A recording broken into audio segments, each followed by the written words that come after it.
2 years ago, I was home on Halloween, and for the most part, it was a pretty normal day.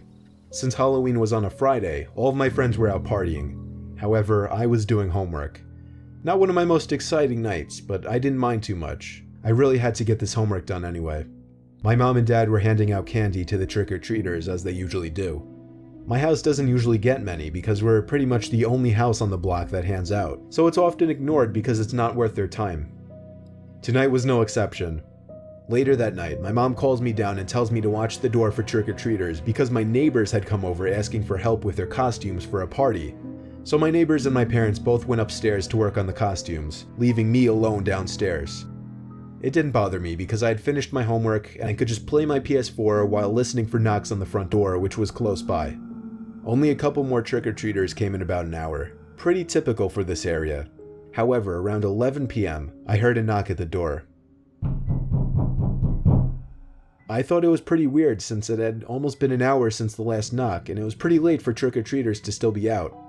Regardless, I grabbed the candy and went to answer the door. It's important to note that there's a small room in between the front door and the living room. When we answer the front door, we make sure to lock the door behind us leading to the living room so our dogs don't run up and start barking and whatnot. I did the same thing here. When I answered the door, there was a surprisingly large man, at least 6'3" tall with a somewhat muscular physique, standing in front of me wearing a Michael Myers costume. Not a cheap one either, it looked pretty expensive for a costume. He stood in front of me but didn't say a single word. I thought it was pretty unusual because it's kind of customary to say trick or treat. But nope, he didn't do a thing but stare at me. It was almost like he was a statue. I thought he was really trying to sell the character and creep me out, and it was working. I was feeling a little intimidated because I'm pretty small for a guy, only about 5 feet 10 inches tall. I decided to break the awkward silence and say trick or treat for him while handing him some candy. I couldn't believe what he did next. In response to me handing him candy, he took a few steps into my house. This was when I started getting really uncomfortable. You're supposed to take the candy, say thank you, and go. It's like an unspoken rule that you don't walk into people's houses without permission.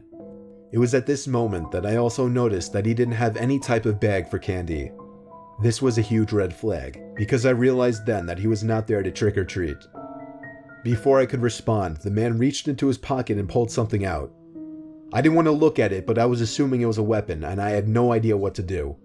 I'd locked myself into a small room with a psychopath much larger than me holding a weapon, blocking the only exits.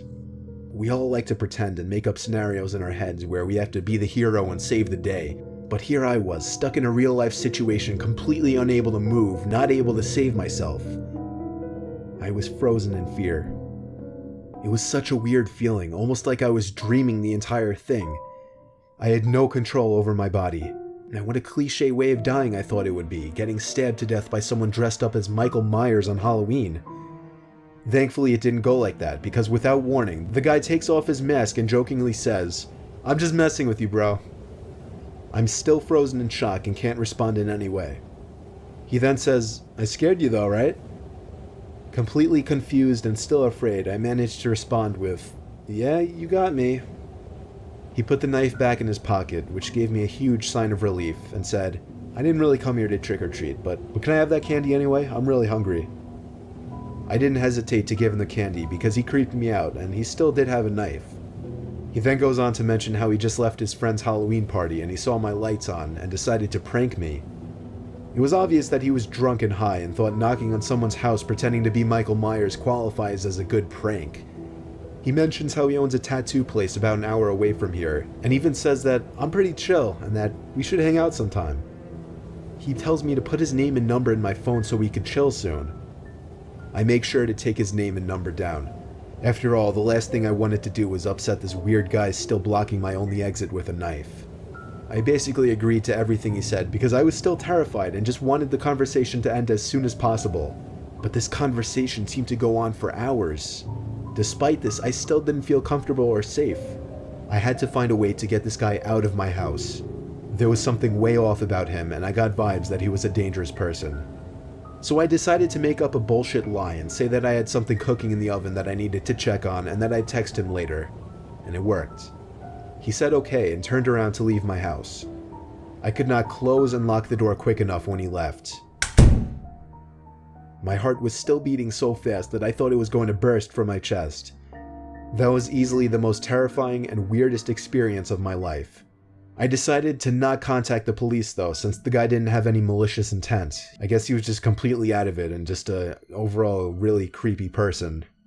I still have his number to this day, but we've never texted or called each other, just the way I'd like it. As terrifying as that situation was, I can laugh at it now and use it as an interesting story to share with my friends, so I guess one good thing did come from it. Just be careful who you open your door for on Halloween. There's some very weird and messed up people out there. I got lucky this guy wasn't a complete psychopath, because nothing was stopping him from stabbing me.